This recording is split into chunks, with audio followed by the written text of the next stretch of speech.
Hello dear students, welcome back to you. BS second year in English literature class.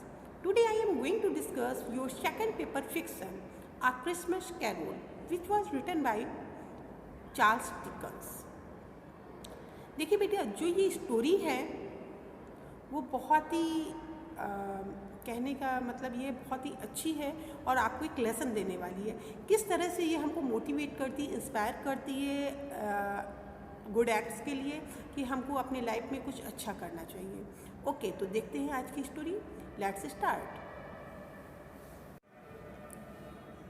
बेटा, आ Christmas carol, इसको Dickens ने लिखा है सितंबर से दिसंबर 1843 में मैनचेस्टर लंदन में, और इसको पब्लिश कराया है 19 दिसंबर 1843 में।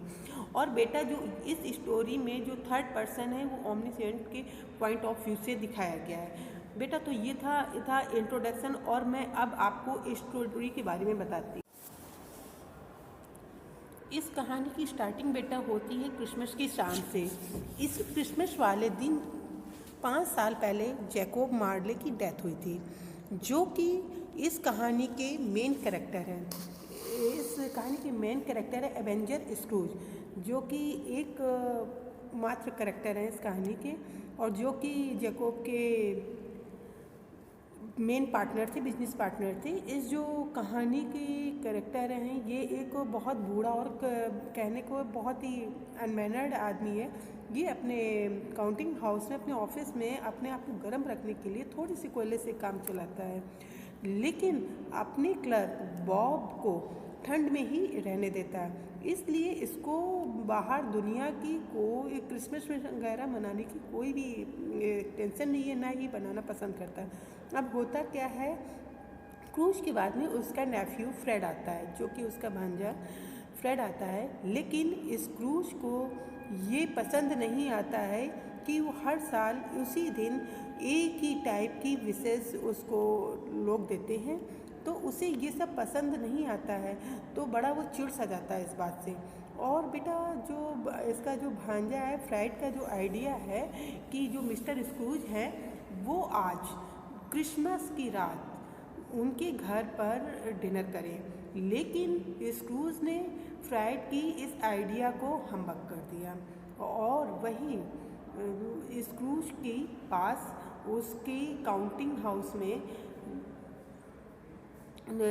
कुछ लोग आते हैं चैरिटी मांगने के लिए, गरीबों के लिए चंदा मांगने के लिए। स्क्रूज उनको ये कहकर पैसा देने से मना कर देते हैं कि जाकर गरीबों को काम करना चाहिए, मेरे पास उन्हें देने के लिए कुछ भी नहीं है।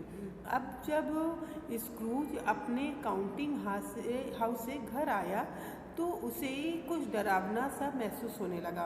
पहले तो उसने दरवाजे के नौकर जो होता है, दरबान होता है, उसके अंदर अपने दोस्त जैकोब मार्ले के लिए जो उसका फेस दिखाई दिया उसको, तो स्क्रूज को लगा कि उसको कुछ भ्रम हो रहा है, और वो जल्दी अपने कमरे में जाकर लॉक खोलता है और उसके अंदर चला जाता है। लेकिन इस बार उसके कमरे में मार्ले की पूरी बुरी आत्मा जो आती है, पूरी आत्मा वो उसके सामने आ जाती है, अपीयर होने लगती है।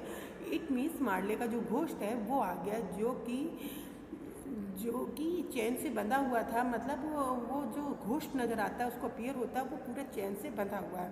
और मार्ले उसको बताता है कि उसको पूरी पृथ्वी पर भटकना होगा, क्योंकि ये उसका पनिशमेंट है जिंदा रहते हुए जो उसने पाप किए हैं, जो बुरे काम किए हैं, उनके बदले में। उसने स्क्रूज को वार्निंग दी है कि तुम भी ऐसी गलती मत करो, नहीं तो तुम्हें भी यही सब भुगतना पड़ेगा।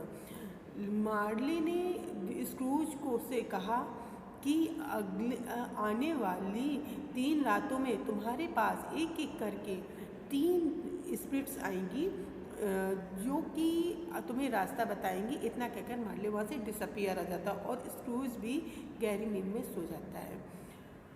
जब स्क्रूज जागता है तो अभी भी उसको इनकम्प्लीट सा महसूस हो रहा है, उसको ऐसा लग रहा है जैसे समय गुजरा ही नहीं। उसके पास पहली स्पिरिट आती है, उस पहली स्पिरिट का नाम था घोस्ट ऑफ क्रिसमस पास्ट, जिसने स्क्रूज को उसके बचपन के दिन याद दिलाए और उसके यूथ ईयर। वो स्क्रूज को उसके कमरे की विंडो से बुला करके उसके यूथ ईयर तक ले जाती है। उसके लोनली स्कूल डेज, जब वो अपनी सिस्टर फैन के साथ में स्कूल से घर जाया करता था। फिर वो स्प्रिट उसके पास उसको दूसरी जगह ले जाती जहाँ एक पार्टी हो रही है, जहाँ स्क्रूज की मंगेतर जो बैल की फ्लैन से लड़ाई हो रही थी और जो बैल की स्क्रूज के साथ इंगेजमेंट तोड़ दी है। क्यों? क्योंकि जो बैल को ये पसंद नहीं था कि स्क्रूज का दिमाग सिर्फ एक ही जगह में लगा रहता है, पैसा कमाने में, किस तरह से मनी बनाए। वो मनी माइंडेड कैंडिडेट है। स्क्रूज अपने पास्ट की इस चीज़ को देखकर बहुत ज़्यादा बुरा महसूस करता है और ये सीन दिखाकर जो पास्ट वाली स्पिरिट होती है वो वहाँ से डिसअपियर हो जाती है और स्क्रूज जो है फिर से सो जाता है। अब स्क्रूज जब फिर से जागता है तो वार्म लाइट उसके कमरे में आ रही है और उसने पाया कि उसके सामने घोस्ट ऑफ क्रिसमस प्रेजेंट है, यानी कि दूसरी स्पिरिट उसके पास उसको रास्ता दिखाने के लिए आ जाती है। वो बहुत ही जेंटल स्पिरिट है बेटा। वो स्क्रूज को अपने साथ पूरा टाउन दिखाने ले जाती है, यानी कि घोस्ट जो वो था, जो घोस्ट ऑफ क्रिसमस प्रेजेंट था, वो स्क्रूज को अपने साथ पूरा टाउन दिखाता है। उसने स्क्रूज को गायब कर दिया है, इनविजुअल कर दिया है अपनी मिरेकल पावर के कारण, और उसके क्लर्क बॉब के घर में उसको ले जाता है, जहां बॉब की बड़ी सी हार्ड वर्किंग फैमिली क्रिसमस मना रही है।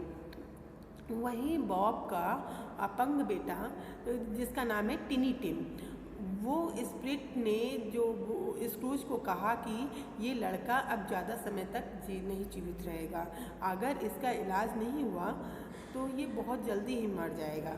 अब वो जो स्प्रिट है वो स्क्रूज को उसके नेफ्यू फ्रेड के घर ले जाती है। वहाँ भी लोग क्रिसमस मना रहे थे, उसकी पूरी फैमिली क्रिसमस मना रही थी। स्क्रूज जो है गायब तो था, वहीं उसको उन लोगों के साथ वो पार्टी को एंजॉय करता है, और लेकिन जो ये दूसरी वाली स्पिरिट का टाइम पूरा होने वाला है, इसलिए वो स्क्रूज को क्या किया, अपनी जेब में से 2 बच्चे, एक इग्नोरेंस एक वांट दिखाए और कहा कि तुम्हें इग्नोरेंस सावधान रहने की ज़रूरत है। और बेटा अब इसके बाद अगली जो फाइनल स्पिरिट है स्क्रूज के पास आती है, जिसका नाम है ghost of Christmas yet to come, जिसने काले रंग की पोशाक पहन रखी, चोगा टाइप का नहीं होता है बेटा, उसको अपने ऊपर पहन रखा है। स्क्रूज जो है उसको देखकर डर गया, क्योंकि वो हॉरेबल लग रहा है। उसके जो हाथ थे वो बिल्कुल हड्डियों जैसा, स्केलेटन जैसा अपीयर हो रहा था। लेकिन वो इस बात को जानने के लिए बहुत ज़्यादा क्यूरियोसिटी थी उसके अंदर कि इस वाले स्पिरिट का क्या नाम है, वो और ये उसको क्या दिखाने वाली है। जो ghost of Christmas yet to come है वो आ गई है, अब वो उसको क्या करेगी, वो उसको फ्यूचर दिखाएगी। वो उसको फ्यूचर में क्या दिखाती है, मतलब उसका अंतिम संस्कार। चलिए अब हम लोग इसके बारे में बताएं। कुछ बिजनेसमैन है जो उसके फ्यूनरल पर वहाँ पर गैदर्ड हुए हैं, और क्योंकि स्क्रूज है उसकी कंजूसी के लिए बिल्कुल भी जो पसंद नहीं करते थे, वो लोग वहाँ पर उसके बारे में बुराई कर रहे हैं, और वहाँ पर कोई भी एक भी ऐसा कैंडिडेट नहीं है जो कि उसको पसंद करता उसके फ्यूनरल में।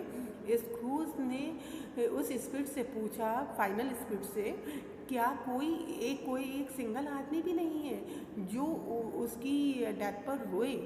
तब स्पिरिट ने उस स्क्रूज को दिखाया कि उसकी कब्र के बगल में टिनी टिम की भी कब्र है। टिनी टिम कौन है बेटा? टिनी टिम बॉब का बेटा है, जो उसका क्लर्क था, जो कि बहुत ही बीमार है, अपंग है, हैंडीकैप्ड है, उसके इलाज के लिए पैसे चाहिए। स्क्रूज की कब्र के बगल में ही टिनी टिम की भी कब्र है, लेकिन वहाँ पर बॉब की पूरी फैमिली बहुत रो रही है। स्क्रूज एक तरफ हो करके बड़ा अफसोस करने लगता है कि उसकी कब्र पर रोने वाला कोई भी नहीं है। उसने उस स्पिरिट से वादा किया कि मैं आज से अपने आप को पूरी तरह चेंज कर दूंगा, अब मैं वैसा नहीं रहूँगा जैसे कि मैं पहले था। मुझे जो मैसेज देना चाह रहे थे कि जैकोब मार्ले मैं वैसा ही बनूंगा अब, और इसके बाद वो स्पिरिट वहाँ से डिसअपीयर हो जाती है, क्योंकि वो जो तीनों स्पिरिट थी उन्होंने उसको जो मैसेज दिया था वो कन्वे किया था, वो समझ गया। अब जो एवेंजर स्क्रूज है, अब वो उसने देखा दूसरे दिन की जो अभी जो क्रिसमस की इवनिंग थी वो अभी गुजरी नहीं थी, और उसने फैसला किया कि अब वो खुद को बदलेगा अपनी फ्यूचर को बदलने के लिए। क्योंकि उसने देखिए अब क्या क्या किया है जानने के बाद, उसने सबसे पहले अपने क्लर्क बॉब के घर कुछ गिफ्ट्स वगैरह भिजवा दिए। फिर उसकी गली में जो कोई भी मिला उसको सबको उसने मैरी क्रिसमस ग्रीट किया, विश किया। फिर वो अपने नेफ्यू फ्रेड के घर गया, वहाँ उसने क्रिसमस को एंजॉय किया और गेम्स वगैरह खेले। और अगले दिन उसने अपने क्लर्क बॉब से प्रॉमिस किया कि वो टिनी टिम की उसके बेटे की इलाज की पूरी रिस्पॉन्सिबिलिटीज उठाएगा।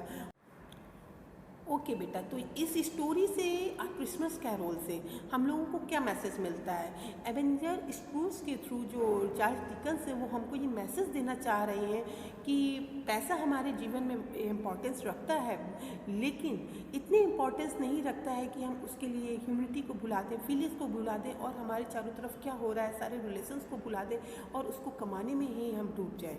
ये चीज़ नहीं होनी चाहिए। हमारे आसपास क्या हो रहा है इस चीज़ को हमको एंजॉय करना चाहिए, और साथ में ह्यूमिलिटी रखनी चाहिए। अगर कोई नीडी कैंडिडेट है जो कि हम पर डिपेंड करता है, हमको उसकी ज़रूरत की उसकी जो रिक्वायरमेंट्स है उसको ध्यान रखना चाहिए, और हमको बेनिफिट्स प्रॉफिट गेन करना चाहिए। इतना नहीं गेन करना चाहिए कि हम सामने वाले को एक्सप्लॉइट करें। देखिए जैसे कि एवेंजर स्क्रूज का जो बिगनिंग की सीन थी उसमें ऐसा दिखाया गया है कि वो बहुत कम कोयले से खुद काम चला रहा है, और क्या कर रहा है, जो उसका बॉब है जो क्लर्क है उसको इतनी ठंड होने के बावजूद भी कोयले को गरमाने के लिए, कोयला लाने के लिए पैसे नहीं देता है। तो ये क्या है, ये किसी को परेशान करना ही है बेटा, परेशान नहीं करना चाहिए हमको किसी को भी। तो इन स्पिरिट्स के थ्रू ये जो घोस्ट ऑफ क्रिसमस पास्ट है, घोस्ट ऑफ क्रिसमस प्रेजेंट है, और घोस्ट ऑफ जो फ्यूचर है, ये जो हमको मैसेज देना चाह रहे थे इनके थ्रू, ये केवल स्क्रूज के लिए मैसेज नहीं था जो जैकोब का मार्ले, ये तो एक स्टोरी उन्होंने स्क्रिप्ट लिखी है जिसके थ्रू हर ह्यूमन बीइंग को वो ये मैसेज देना चाहते हैं कि हमको अपने इतना ज़्यादा सेल्फिश नहीं होना चाहिए कि हम आसपास की सोसाइटी को, उनकी नीड को भूल जाएं, क्योंकि गॉड ने हमको बनाया है, एक दूसरे की हेल्प के लिए बनाया, और ये वर्ल्ड एक दूसरे की हेल्प के बिना नहीं चलता है। तो हमें बेटा इन सब चीज़ों को ध्यान रखते हुए अपनी लाइफ को स्पेंड करना चाहिए। और क्योंकि हमारा जो ये जो एक्ट होते हैं, इन एक्ट्स का जो रिजल्ट्स होता है, जो कह सकते हैं परिणाम होता है, वो हमको अगर इस लाइफ में नहीं मिलता है तो हमको लाइफ के बाद भी उसको फुलफिल करना पड़ता है। जैसा कि जैकोब मार्ले ने बताया था, उसके गोश्त ने बताया था कि वो मरने के बाद भी जंजीरों से बंधा वो पूरी दुनिया में भटक रहा है, उसकी आत्मा भटक रही है, उसको मुक्ति नहीं मिल रही है। तो जब तक वो अपनी जो उसने गलतियाँ की हैं, जो गिल्टी हुई है उससे, उसको जब तक उसका कंपनसेट नहीं करेगा, उसकी पनिशमेंट कंप्लीट नहीं होगी, उसको इसी तरह से भटकना पड़ेगा। और उसको वो रास्ता दिखाने आया था। और जो इस स्टोरी के थ्रू बताया भी है उन्होंने कि किस तरह से उसने अपने आप को चेंज कर लिया और उसको रियलाइज़ हुआ। हमको ऐसे काम नहीं करने चाहिए कि लोग हमारे सामने तो डर की वजह से हमको रिस्पेक्ट दें, लेकिन मरने के बाद वो हमको ही क्रिटिसाइज़ करें। इसलिए कुछ तो ऐसा करना चाहिए जिससे लोग हमको याद करें। ओके, आई होप आप लोगों को ये स्टोरी बहुत अच्छी लगी होगी और अच्छे से समझ में आ गई होगी। Okay, thank you, have a nice day, I will meet you in next class.